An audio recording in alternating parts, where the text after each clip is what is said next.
बटेंगे तो कटेंगे। ये जो नारा है पॉलिटिकल हिस्ट्री का सबसे खराब नारा है और निगेटिव नारा है। आपस में वोट बटेंगे, जो बीजेपी विरोधी वोट हैं वो आपस में बढ़ जाएंगे, उसका फायदा बीजेपी को मिल जाएगा। ऐसी कहीं कोई जगह पर चुनाव नहीं लड़ेंगे जहां भारतीय जनता पार्टी को सीधा लाभ पहुंच रहा हो। आप तो ये भी कहते हैं मुख्यमंत्री आवास का भी नक्शा पास नहीं है। अगर नक्शा पास हो तो नक्शा दिखा दो। हमारे मुख्यमंत्री जी ये कह गए $1 ट्रिलियन इकोनॉमी, वो शायद 1 ट्रिलियन नहीं जानते हो, और उन्हें अपने सलाहकार बदल देने चाहिए। अगर बीजेपी ने बेईमानी न की होती तो आज उत्तर प्रदेश में समाजवादी पार्टी कांग्रेस 50 के लगभग सीटें पहुंच गए होते, उससे ऊपर ही होती सीटें। आपको जर्मनी की सुप्रीम कोर्ट पर भरोसा है, ईवीएम को लेकर देश की सुप्रीम कोर्ट जो बोलती है उस पर आपको भरोसा नहीं है।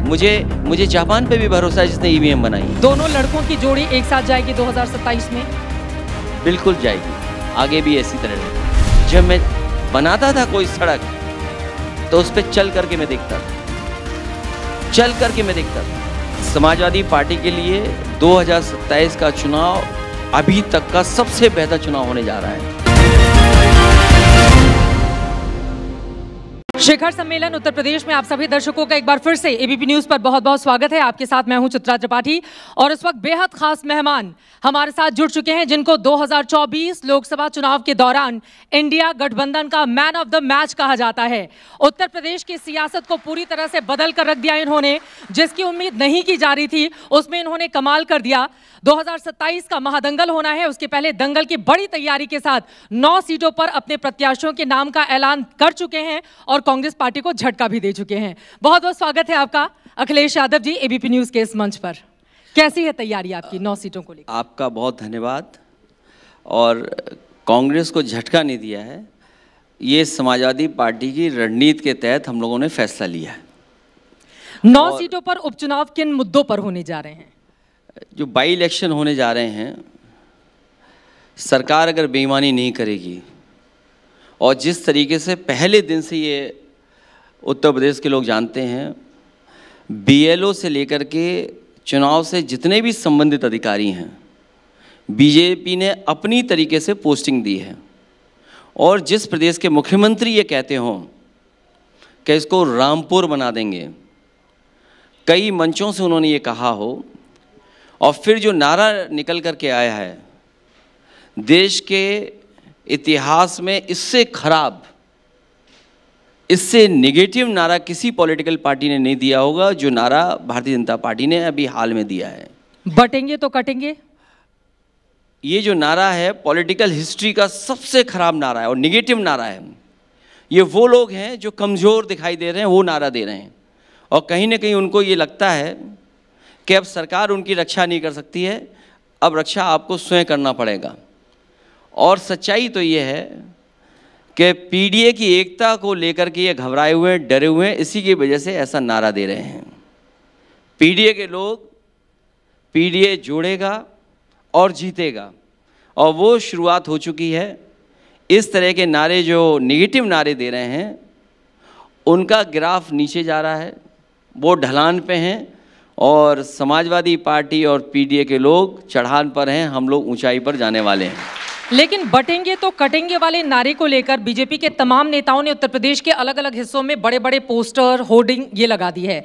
आप भी इसी नारे को आगे लेकर बढ़ते हुए कहते हैं बटेंगे कटेंगे नहीं बल्कि पिटेंगे, तो आपने भी तो उसमें एक शब्द जोड़ दिया ना।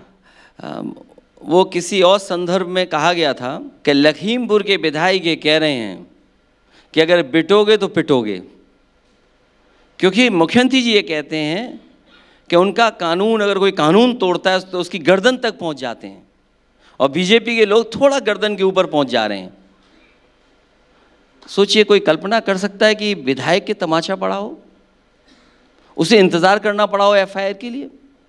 तो इसीलिए वो विधायक कह रहे हैं कि बटोगे तो पिटोगे, और उस विधायक की आवाज को आप बुलंद करने का काम कर रहे हैं। अब मैं आ जाती हूं पूर्व मुख्यमंत्री जी, एक और महत्वपूर्ण सवाल है। सवाल यह है कि 9 सीटों को लेकर आपने अपना एक बड़ा दांव चल दिया है, चूंकि मध्य प्रदेश, हरियाणा, हर जगह आपको कांग्रेस पार्टी ने किनारे कर दिया था। कुछ ऐसे शब्दों का इस्तेमाल भी किया गया था जिससे आपके कार्यकर्ता काफी ज्यादा नाराज थे। लाल टोपी आपकी पहचान है, आपकी पार्टी की पहचान है, लेकिन लाल आंखें आप कांग्रेस पार्टी को दिखा रहे हैं और जैसे को तैसा वाले अंदाज में उत्तर प्रदेश में एक भी सीटें नहीं देकर, कहां वो 5 मांग रहे थे, कहां आपने उनको शून्य पर लाकर खड़ा कर दिया। सबसे पहले समाजवादी पार्टी ने यही कहा था और उसी पर आज भी हम लोग काम कर रहे हैं कि सवाल सीट का नहीं, सवाल जीत का है। और उस रणनीति के तहत 9 जो बाई इलेक्शन उत्तर प्रदेश के होने जा रहे हैं वो समाजवादी पार्टी लड़ रही है और कांग्रेस का समर्थन है। इंडिया गठबंधन पीडीए की रणनीति पर चुनाव होने जा रहा है।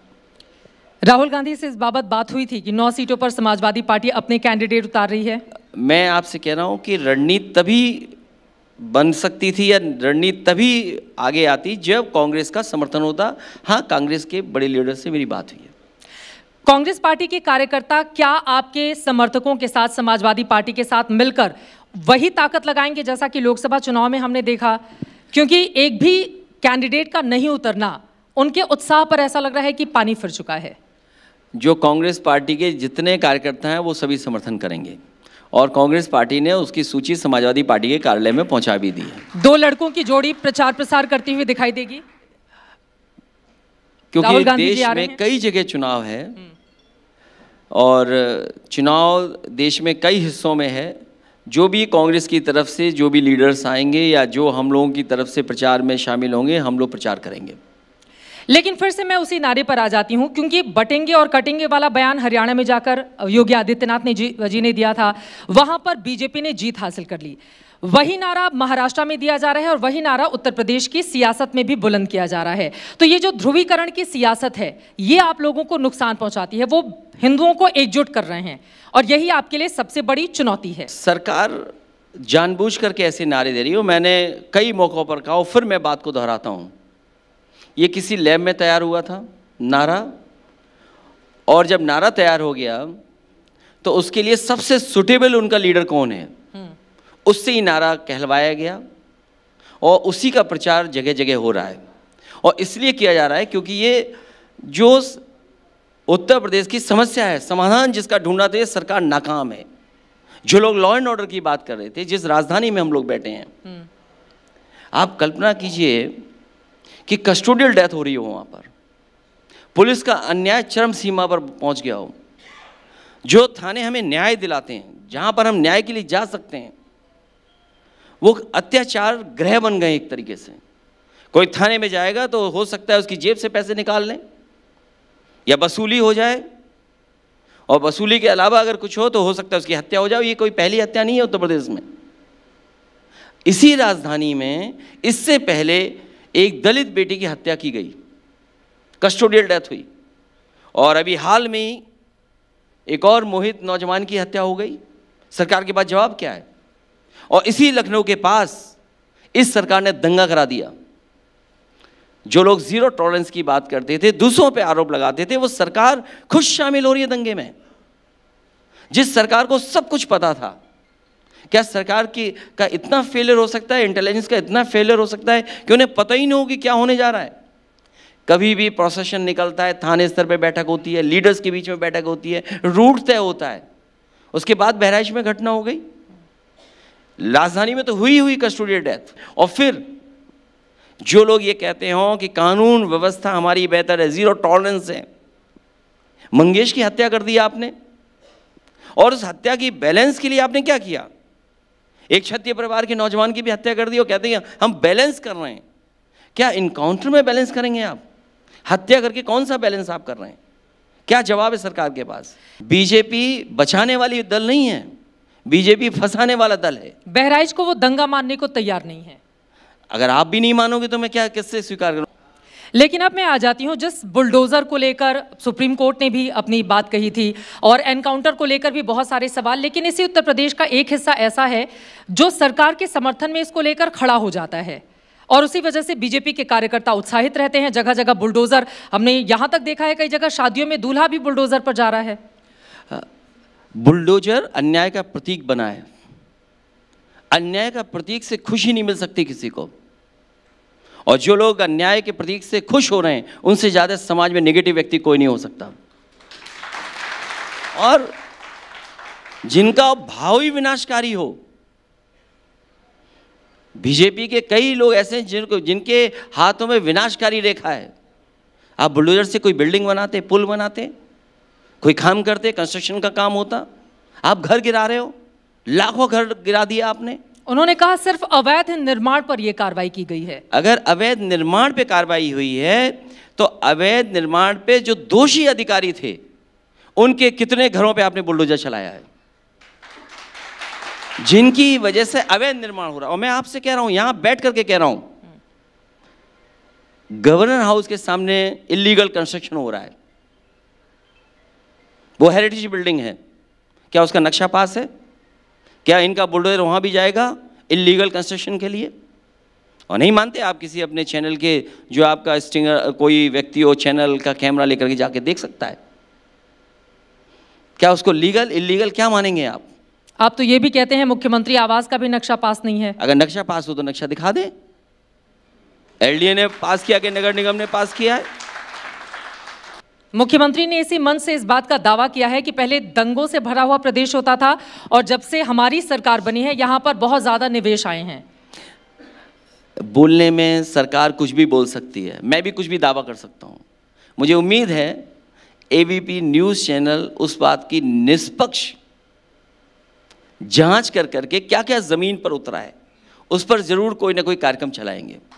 ठीक है। और इसके अगर पहले की निवेश आया होता तो कहीं ना कहीं कारखाना लगता हुआ नजर आना चाहिए था। मैंने आपसे कहा ना कि जो मां गंगा से झूठ बोल सकते हैं वो किसी से भी झूठ बोल सकते हैं। दावा सरकार ने क्या किया कि गंगा एक्सप्रेसवे कुंभ के मेले तक तैयार हो जाएगा, उसका कैरिज वे तैयार हो जाएगा। गंगा एक्सप्रेसवे कितना काम हो गया है सरकार बताए, कितना बन गया है?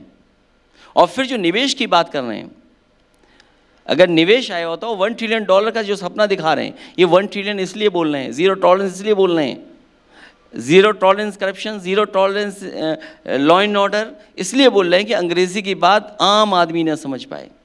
$1 ट्रिलियन इकोनॉमी तब होगी जब हमारे किसान की आय दोगुनी हो जाएगी। अयोध्या को लेकर बड़े उत्साहित हैं अखिलेश यादव जी।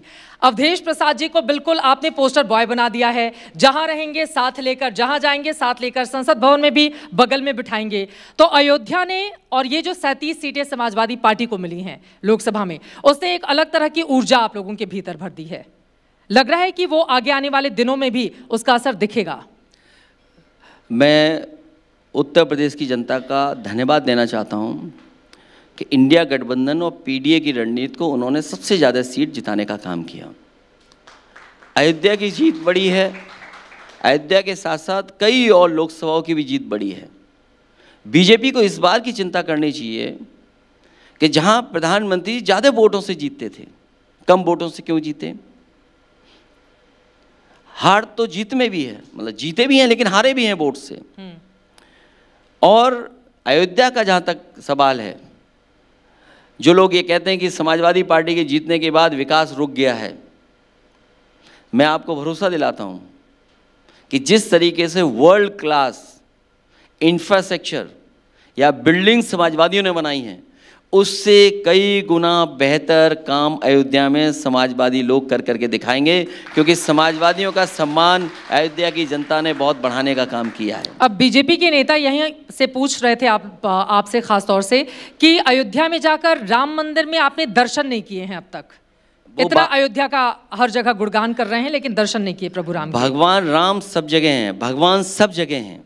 और जो बात मैंने पहले कही वही मैं फिर कहता हूँ कि हम भगवान जब बुलाएंगे तो अपने आप भाग करके दौड़ कर ही चले जाएंगे। चलिए अब मैं आपको लेकर चलती हूँ हरियाणा। देखिए वहाँ पर कांग्रेस पार्टी की जो स्थिति रही, पहले लगता था, एग्जिट पोल के आंकड़ों ने भी बताया था कि वो किस तरह से क्लीन स्वीप कर रही है और बाद में उसको हार का सामना करना पड़ा। कांग्रेस पार्टी की इस हार के पीछे बड़ी वजह क्या देखते हैं अखिलेश यादव? आपने जो मंत्र उत्तर प्रदेश में लागू किया था 2024 में, क्या वो मंत्र कांग्रेस पार्टी के नेताओं को हरियाणा के लिए नहीं दिया गया? मैं कोई समीक्षा नहीं कर सकता हूँ। मुझे उम्मीद है कांग्रेस पार्टी ने, उनके सहयोगी लोगों ने हारने के बाद अपनी समीक्षा जरूर की होगी। कुछ तो समझ में आया होगा, इंडिया गठबंधन के आप हिस्सा हैं, सलाह तो दी होगी। मैंने तो जो समर्थन देना था मैंने समर्थन दिया था। जब चुनाव में नहीं लड़ा और हमारी पार्टी चुनाव में नहीं लड़ी तो मैंने समर्थन इंडिया गठबंधन को वहाँ दिया था। महाराष्ट्र लेकर चलते हैं। यहां पर आपको लगातार कांग्रेस पार्टी से चिरौरी करनी पड़ी, जो खासतौर से पूर्वांचल में जिस शब्द का इस्तेमाल किया कि दे दो भैया, 5 दे दो नहीं तो 25 पे लड़ेंगे। अभी की स्थिति क्या है आपके लिए? समाजवादी पार्टी कभी इस तरह का तर्क नहीं रखती। समाजवादी पार्टी ने हर बार यही कहा है कि सवाल सीट का नहीं, जीत का है। और आप देखिएगा जब परिणाम आएगा तो परसेंटेज में सबसे अच्छी जीत समाजवादियों की ही दिखाई देगी आपको। ये प्रतिशत जोड़कर समाजवादी पार्टी को आप राष्ट्रीय पार्टी का दर्जा दिलाना चाहते हैं, इसी वजह से चाहते हैं हर जगह का प्रतिशत समाजवादी पार्टी के हिस्से में जुड़ता जाए। समाजवादी पार्टी वहाँ चुनाव लड़ रही है जहाँ समाजवादी पार्टी का संगठन है, जहाँ समाजवादी पार्टी के प्रदेश अध्यक्ष से लेकर के जो जिम्मेदार नेता हैं, जहाँ पर संगठन के लिए वो टिकट मांग रहे हैं, वहीं पर चुनाव लड़ रहे हैं हम लोग। अभी की क्या स्थिति है महाराष्ट्र में आपकी? समाजवादी पार्टी फिलहाल 5 सीटों पर तो पर्चे भर चुकी है। आज आखिरी दिन है, इतने ही चुनाव लड़ेंगे क्योंकि जो 3 सीटों पर उन लोगों ने अपने उम्मीदवार उतार दिए हैं आपके तो कई दलों ने वहां पर फ्रेंडली फाइट के लिए तय कर लिया कि फ्रेंडली फाइट है। कुछ कॉन्स्टिट्यूंसी ऐसी हैं जहां इंडिया गठबंधन ही जीतना है, वहां दूसरा दल नहीं जीत सकता। ऐसा करके बीजेपी को फायदा नहीं पहुंचाएंगे आप लोग? हमारी आपस में वोट बटेंगे, जो बीजेपी विरोधी वोट हैं वो आपस में बढ़ जाएंगे, उसका फायदा बीजेपी को मिल जाएगा। ऐसी कहीं कोई जगह पर चुनाव नहीं लड़ेंगे जहां भारतीय जनता पार्टी को सीधा लाभ पहुंच रहा हो। भारतीय जनता पार्टी कैसे हारे उस दिशा में ही हम लोग काम करेंगे। इसीलिए हम लोगों ने नारा दिया कि महा मतदान और महा सावधान रहें, क्योंकि भारतीय जनता पार्टी से ज़्यादा चुनाव में हेराफेरी कोई दल नहीं करता है। इसलिए सावधान रहना पड़ेगा महाराष्ट्र के लोगों को भी। अब ये क्या बात हुई, अगर आप यहाँ पर 37 सीटें जीत जाएं लोकसभा की, कमाल का प्रदर्शन कर जाएं, फिर यहाँ पर हेरा फेरी नहीं है और बीजेपी कहीं अगर जीतने लगे, फिर अखिलेश यादव जी को दिखाई देता है कि बीजेपी हेरा फेरी से जीती है। मैं तो चाहूंगा कौन भरोसा करेगा? मैं तो चाहूंगा कि आपको और जानकारी उत्तर प्रदेश के बारे में करना चाहिए था। फरक्काबाद में चुनाव समाजवादी पार्टी जीत गई थी, वहां हरा दिया गया। अलीगढ़ में भी समाजवादी पार्टी जीत गई थी, वहाँ चुनाव हरा दिया गया। फूलपुर में जहाँ चुनाव पार्टी जीत गई थी, वहाँ पर चुनाव हरा दिया गया। ये जनता कह रही है और हम सब लोग कह रहे हैं। और नहीं, अगर आप यकीन मानते हैं हमारी बात का, फरक्काबाद के डीएम साहब से पूछिएगा, फर्रुखाबाद के डीएम साहब ने कहा है। कहाँ से फोन आया था जिसकी वजह से आपने परिणाम बदल दिया? अब तो डीएम साहब की मुश्किलें बढ़ने वाली हैं, लग रहा है। नहीं, मुश्किल नहीं बढ़ने वाली। ऐसे अधिकारियों को कभी नहीं भूलना चाहिए जो लोकतंत्र में इस तरह की बेईमानी करते हो। उन्होंने फोन करके क्या कहा आपसे? उन्होंने कहा कि दबाव बनाया गया है कि उस सीट को बीजेपी के पक्ष में जिता दिया जाए, क्योंकि ये बहुत बड़ी बात आप इस मंच से कह रहे हैं। मैं मंच से कह रहा हूं और जिस मंच पे रहूंगा उस मंच पे कहूंगा मैं। आपने रात भर लाठी चार्ज करवाया, बिजली कटवाई आपने, आप लाठी चलाते रहे पूरी रात। जो चुनाव जीता हुआ था उस चुनाव को आपने हरवाया। और भी बातें हैं जो जिलाधिकारी जानते हैं, मैं भी जानता हूं और हमारा प्रत्याशी भी जानता है। समय आने पर उन बातों को भी कहा जाएगा।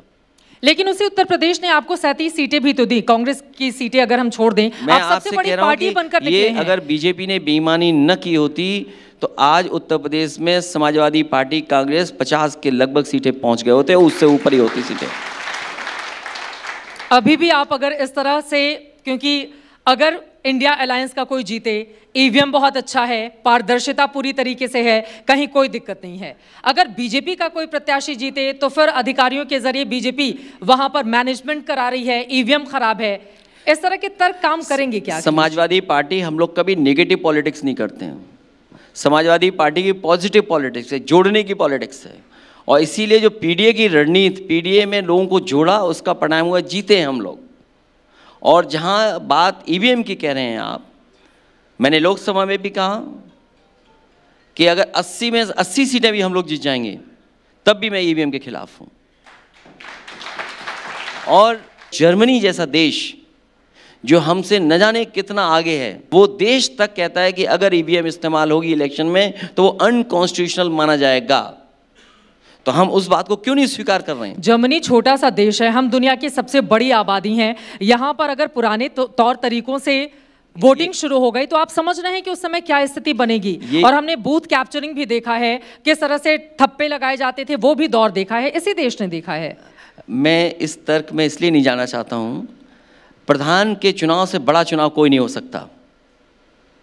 प्रधान के चुनाव से बड़ा चुनाव नहीं हो सकता कोई। क्या प्रधान का चुनाव बैलेट पे नहीं होता है? एक भी वोट मिस नहीं होता है, कहीं झगड़ा नहीं होता। तो प्रधान के चुनाव जब आप करा सकते हैं, वही मशीनरी करा सकती है, आपको क्यों चाहिए इतनी मशीनरी? और फिर आपका ये कहना कि जर्मनी छोटा देश है, ये जनसंख्या के लिहाज से अखिलेश जी, जनसंख्या के लिहाज से हम दुनिया के सबसे बड़े देश हैं। किसी देश में अगर इतनी लंबी बहस चली हो, उसके सुप्रीम कोर्ट ने, जो उस कोर्ट का नाम कुछ और बोलते हैं, जो उनका प्रीमियर कोर्ट है, उसने ये कहा कि ईवीएम अगर इस्तेमाल होती है तो अनकॉन्स्टिट्यूशनल होगा, तो उसके पीछे कुछ तो तथ्य होंगे। आपको जर्मनी की सुप्रीम कोर्ट पर भरोसा है, ईवीएम को लेकर देश की सुप्रीम कोर्ट जो बोलती है उस पर आपको भरोसा नहीं है? मुझे जापान पे भी भरोसा है जिसने ईवीएम बनाई है, मुझे अमेरिका पे भी भरोसा है, वहाँ चॉइस देती है वोटर्स को कि आप ईवीएम से वोट डालना चाहते हैं कि आप बैलेट से वोट डालना चाहते हैं। आप 1 महीना क्यों नहीं वोट कराते हैं? अमेरिका में 1 महीना वोटिंग होती है, कई दिनों वोटिंग होती है, कई दिनों काउंटिंग होती है। आप पूरे देश का, प्रदेश का भविष्य तय करना चाहते हैं, आप 3 घंटे का रिजल्ट, 3 घंटे या 3 दिन वेट नहीं करना चाहते आप। सूत्रों के हवाले से खबर सामने आई है कि अगले साल से जनगणना की शुरुआत हो जाएगी, 26 तक आंकड़े सामने आ जाएंगे। जातिगत जनगणना पर क्या अभी भी आप लोग अड़े हुए हैं और सदन में अब आप वहां के मेंबर हैं तो इस मुद्दे को उठाएंगे जाकर कि जातिगत जनगणना कराई जाए इसी के साथ? ये भारतीय जनता पार्टी को मौका मिला है कि जहां जातीय जनगणना करा सकें, और ये देश के लिए सबसे बड़ा काम होगा। मैं नहीं मानता कि 1 नेशन 1 इलेक्शन बड़ा काम है, लेकिन अगर जातीय जनगणना हो जाएगी तो सामाजिक न्याय का रास्ता खुल जाएगा। ये बड़ा काम देश के लिए होगा। जब नीतीश कुमार ने इसी तरह की जनगणना सर्वेक्षण करवाया बिहार में, तो सवाल ये पूछे गए तमाम विपक्षी नेताओं से कि जब जब आपकी अलग अलग राज्यों में सरकार थी उस समय आप लोगों की ओर से क्यों नहीं करवाया गया? अब जवाब आपको देना होगा। 2012 से 2017 तक आप मुख्यमंत्री रहे प्रदेश के, आपकी मजबूत सरकार रही यहाँ पर, आपने क्यों नहीं करवाया उस समय? 2012 से लेकर के 17 तक हमें उम्मीद थी कि दिल्ली सरकार ने जो भरोसा दिलाया था उस समय की सरकार ने, क्योंकि उस समय सदन में मैं भी था, मुझे याद है नेताजी शरद यादव जी, आदरणीय लालू प्रसाद यादव जी और देश के दक्षिण भारत के जितने भी नेता थे, सब ने उस समय की सरकार को घेरा तो कहा कि ये जातीय जनगणना कराई जाए। उस समय आश्वासन हुआ, जातीय जनगणना के डेटा कलेक्ट हुआ, लेकिन वो सार्वजनिक नहीं हुआ। हमें उम्मीद है कि इस सेंसस में जातीय जनगणना भी होगी और डेटा उसका शेयर भी होगा, और अगर बिहार ने रास्ता दिखाया है तो देश को देखना चाहिए और जातीय जनगणना करानी चाहिए। नीतीश कुमार की आप तारीफ कर रहे हैं इनडायरेक्टली कि उन्होंने बहुत अच्छा काम किया जातीय जनगणना कराने। नीतीश कुमार जी की तारीफ तो और तब ज़्यादा होगी जब वो उनका साथ छोड़ाएं, क्योंकि वो ही हमें लेके गए थे इंडिया गठबंधन में, उन्हीं के कहने से मैं इंडिया गठबंधन में गया था। अब वो हमें छोड़ के चले गए तो हम तो नहीं बदले, लेकिन वो हमें छोड़ के चले गए। फिर आप बुला रहे हैं उनको? समय पर चीजें बदलती हैं, वो कभी हमारे साथ थे, आज हमारे साथ नहीं है, कभी हमारे साथ भरोसा है कि वो आ जाएंगे? मुझे देश के बहुत से नेताओं भरोसा है कि वो आएंगे साथ। बातचीत चल रही है क्या कोई? अब तो 2025 में बिहार में चुनाव है। बात आपसे हो रही है, उस समय बात निकली है, कोई बातचीत नहीं हो रही। हाल ही में हमने देखे, चाहे कन्नौज हो, अयोध्या हो या बाकी कुछ ऐसे मामले सामने आए जहां पर समाजवादी पार्टी के नेताओं से डायरेक्ट या इनडायरेक्ट लिंक जुड़ा अपराध का, और उसको लेकर बीजेपी लगातार आप लोगों को कटघरे में खड़ा करती रही। अभी आपने डीएनए टेस्ट की भी मांग कर दी थी, वो रिपोर्ट भी आ गई। अभी जिला अधिकारी के आवास में डेड बॉडी मिली है। क्या जिलाधिकारी ने हत्या कराई है? जिलाधिकारी के आवास में 8 फीट गड्ढा खोद दिया गया, 8 फीट गड्ढा, उसमें दफना दिया गया। और जहां तक डीएनए का सवाल था, मैंने मांगा था डीएनए की मांग फैजाबाद अयोध्या को लेकर के, अब तो आ गया डीएनए, हाई कोर्ट का वेट करेंगे, फैसला जो भी आएगा वो सामने होगी बात। और जहां तक कन्नौज के सवाल है, मैंने पहले भी कहा, फिर कहता हूं, बीजेपी के लोग बीजेपी को फंसा रहे थे, उसमें खेल बीजेपी का ही है। अब खुलकर खेलिए आप भी, जब इतना आपने बोल ही दिया कि बीजेपी के लोगों को फंसाने का काम कर रहे थे, से अच्छा कौन था उसके पीछे? बीजेपी से अच्छा कोई नहीं जानता कि बीजेपी को ही गिराती है, बीजेपी को ही कमजोर करती है। और उसी का परिणाम यह है कि सबसे ज्यादा लूटपाट इस समय हो रही है। क्योंकि उन्हें पता है कि सरकार आने वाली नहीं है। लेकिन जब अपराधियों की बात होती है और यहाँ पर सवाल खड़े होते हैं, तो अखिलेश यादव जो इतने आधुनिक सोच के नेता हैं, इतनी बड़ी उनकी पार्टी, अब तो देश में तीसरे नंबर पर सबसे ज्यादा सीटें जीतने वाली आप पार्टी बन चुके हैं, वो जब डीएनए की मांग करते हैं तो बहुत हैरत होती है लोगों को कि क्या आप अपराधी को बचाने का काम कर रहे हैं अखिलेश जी? इसका मतलब यह है कि आपको दोबारा आईपीसी जो संशोधित है वो पढ़ना पड़ेगा। वो तो मैं पढ़ लूंगी, लेकिन आप अगर अपराधी को लेकर पहले ही डिफेंड करने के मोड में आ जाएंगे। नहीं, मैं नहीं कह रहा हूँ। हाँ। उसमें वाकायदा यही है कि अगर इस तरह की घटना है उसमें डीएनए टेस्ट होना चाहिए, मैंडेटरी है। तो अगर मैं जो कानून कहता है, अगर कानून की बात मैंने की हो तो मैं क्यों किसी के साथ भेदभाव कर रहा हूँ? मैं तो कानून की बात कर रहा हूँ जो बीजेपी ने संशोधन किया है, जो नया कानून बीजेपी ने बनाया, उसके तहत आपको डीएनए टेस्ट कराना है। तो वही मांग मैंने की है और कोई गलत मांग नहीं की। इन 9 सीटों को लेकर जिस पर आप बार बार जोर दे रहे हैं, बीजेपी कह रही है कि काट की हांडी बार बार नहीं चढ़ती और वोट जिहाद की वजह से इंडिया गठबंधन को इतनी ज्यादा सीटें मिल गई थीं। अब दोबारा ऐसा नहीं होगा। पीडीए जुड़ भी रहा है, पीडीए जीत भी रहा है और उसी से घबरा करके वो पीडीए के रास्ते पे ही आ गए हैं। वो ध्रुवीकरण की सियासत करते हैं, हिंदू मुसलमान करके, आप जाति की सियासत करते हैं। हम सामाजिक न्याय की राजनीति करते हैं और अगर सामाजिक न्याय की राजनीति नहीं करते हो तो लीडर ओपोजिशन हमारे नहीं होते माता प्रसाद पांडे जी। जब चारों तरफ से आप घिर गए, उसके बाद माता प्रसाद पांडे जी की आपने एंट्री करवा दी। किस बात पे घिर गया? विधानसभा के भीतर। किस पे घिर गया? पीडीए पर लगातार जब पीडीए को लेकर आप बढ़ते रहे, लगा कि अगले जो भी वोट आपके हिस्से में आते रहे, अगर वो नाराज हो जाएंगे तो फिर कैसे इसका मतलब आपने समाजवादी इतिहास नहीं पढ़ा और ना जानते हैं आप। वो भी सबका साथ, सबका विकास, सबके प्रयास की बात करते हैं। अब नहीं वो बोलते भी पॉजिटिव नारा है, सबका साथ, सबका विकास, प्रयास, सबसे विकास। लेकिन सबको धोखा दे रहे हैं ये लोग, ये मत भूलिए आप। सबको धोखा दे रहे हैं। उनके सहयोगी दल क्या नहीं धोखा खा रहे हैं वो लोग? ओम प्रकाश राजभर भी बैठे थे, दोनों ने खूब तारीफ की है बीजेपी सरकार की। कुछ तो मजबूरियां होंगी जिसकी वजह से तारीफ कर रहे हैं। कौन सी मजबूरी है? कुछ भी हो सकता है उसमें। ये सब लोग हमारे साथ काम किए हैं और फिर उधर चले गए, फिर इधर आ जाएंगे तब। ठीक है, अब मैं आपको लेकर चलती हूँ करखल, जहाँ से आपने विधानसभा का चुनाव जीता था। वहाँ पर उपचुनाव हो रहे हैं, एक तरफ आपके भतीजे हैं वहाँ पर, तो वहीं दूसरी तरफ आपके ही परिवार के एक सदस्य को बीजेपी ने अपना कैंडिडेट बना दिया है। करहल से जीत सबसे बड़ी होगी। जो लोग परिवारवाद पर न जाने कितना कुछ कहते थे, आज रिश्तेदारवादी कैसे हो गए? आज कैसे रिश्तेदारवादी हो गए? लेकिन उन्होंने आपके परिवार में सेंध लगा दी, इस बात का एहसास है आपको? कुछ बातें मैं नहीं कहता हूं परिवार वाली, कहनी भी नहीं चाहिए किसी के बारे में। हमारा परिवार में कोई सेंध नहीं लगी है, जो लगाने वाले हैं वो नहीं लगा पाएंगे। अब मैं आ जाती हूं, 240 सीटें बीजेपी ने जीती और 240 के आसपास पूरा इंडिया गठबंधन नहीं जीत पाया, जो बार बार बीजेपी की ओर से अलग अलग मंचों से गिनाया जाता है। लेकिन देश में इस तरह का माहौल बन गया कि बीजेपी चुनाव हार गई और इंडिया गठबंधन चुनाव जीत गया। आपको लग रहा है कि ये जो माहौल है 2027 के इलेक्शन में आपके लिए काम करेगा? क्योंकि सिर्फ माहौल बनाने से और जमीन पर उतरकर काम करने से इन दोनों में फर्क है। ये अलग बात है, उत्तर प्रदेश की सियासत बदली है 2024 लोकसभा के बाद, लेकिन लग रहा है आपको 2027 में स्थिति बदलेगी समाजवादी पार्टी के लिए? समाजवादी पार्टी के लिए 2027 का चुनाव अभी तक का सबसे बेहतर चुनाव होने जा रहा है। और उसका उदाहरण ये है कि पॉलिटिकल क्रेडिबिलिटी अगर किसी की सबसे ज़्यादा बेहतर है और ज़मीन पर जो चीज़ें दिखाई दे रही हैं वो समाजवादियों की सरकार में बनाई हुई दिखाई दे रही हैं।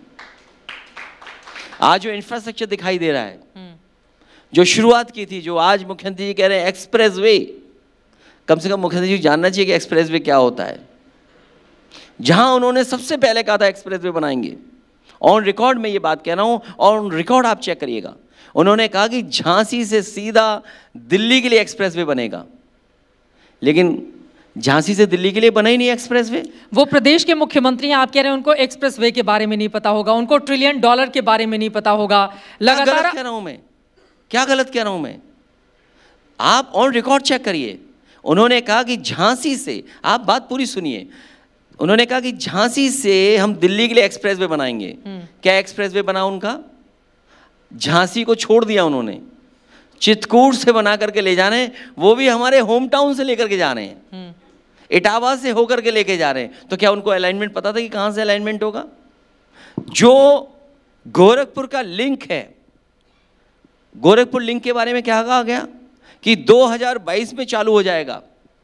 90 किलोमीटर की सड़क, 90 किलोमीटर का एक्सप्रेसवे 6000 करोड़ में बन रहा है, तो पर किलोमीटर एक्सप्रेसवे कितने का बना?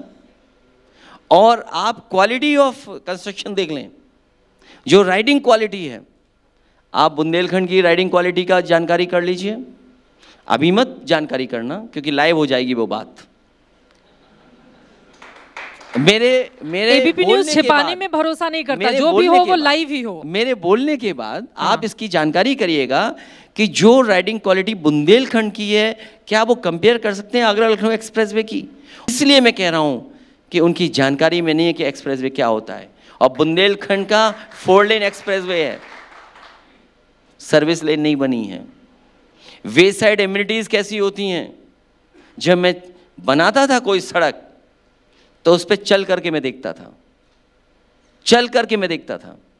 जहां प्रधानमंत्री जी हरकुलस से उतरे थे, वो डिजाइन अगर किसी की थी तो समाजवादी पार्टी की सरकार की डिजाइन थी। अगर वो डिजाइन बनाई हो मुख्यमंत्री ने दूसरी किसी सड़क पर, तो बताइए आप। 2017 जब आप हारे, बहुत सारे काम आप गिना रहे थे, आपने फ्री में लैपटॉप भी बांटा था और भी बहुत सारी चीजें थी, उसके बावजूद आपको उत्तर प्रदेश में हार का सामना करना पड़ा। क्या अखिलेश यादव को भी इस बात का भान है कि जब चुनाव होते हैं तो कामकाज के आधार पर कम और इस तरह के भावनात्मक मुद्दों पर ज्यादा वोट पड़ते हैं? आपने अपने ही सवाल में जवाब दे दिया। बीजेपी भी तो ये कहती है कि दिल्ली सरकार $5 ट्रिलियन की इकोनॉमी बना रही है, उत्तर प्रदेश $1 ट्रिलियन की इकोनॉमी बना रही है। वो कंट्रीब्यूट करेगा उसमें, बिल्कुल। तो फिर चुनाव कैसे हार गए आप? आपने तो न जाने कितने शौचालय बनाए थे, लेकिन शौचालय में पानी नहीं दिया था। आपने न जाने कितने गरीबों को घर बनाने की बात कही थी, और फिर मैंने सदन में on the floor of house कहा कि जो गांव गोद लिए जाते हैं उन गांवों को कभी अनाथ नहीं छोड़ा जाता है। सरकार ने गांव गोद लिए लेकिन उनको अनाथ छोड़ दिया।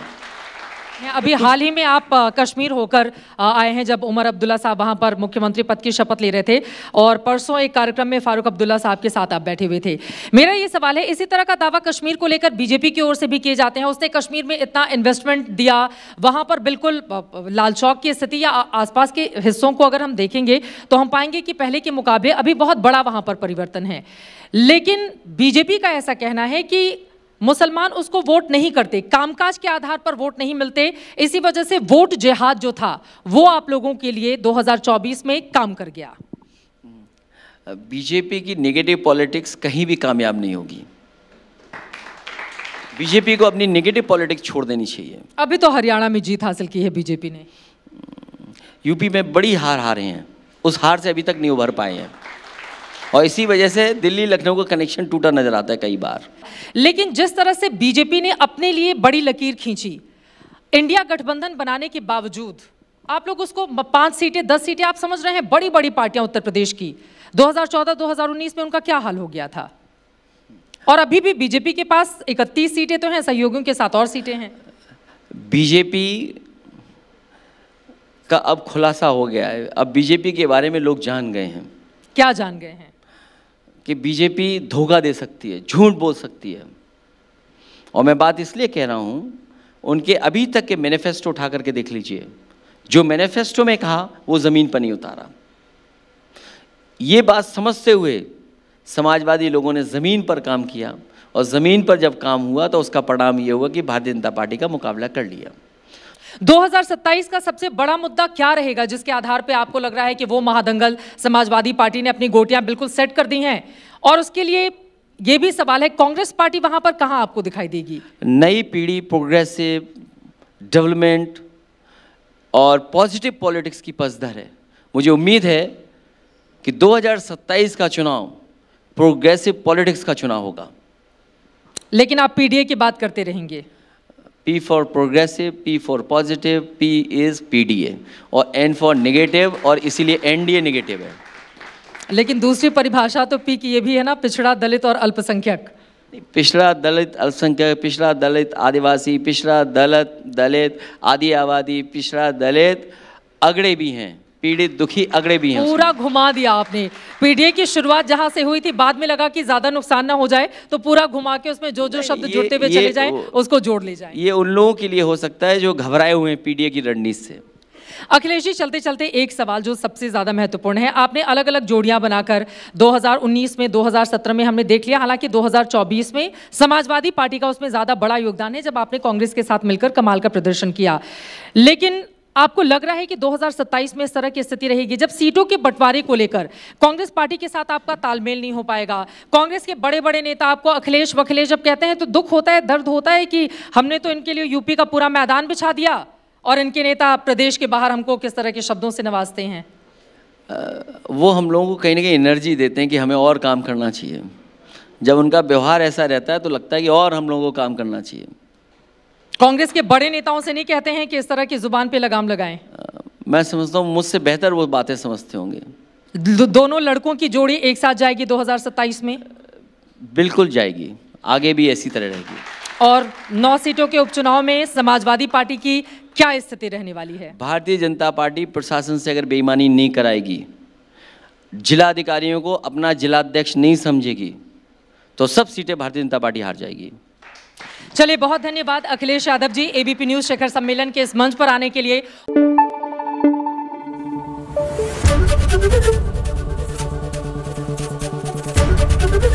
एबीपी न्यूज आपको रखे आगे।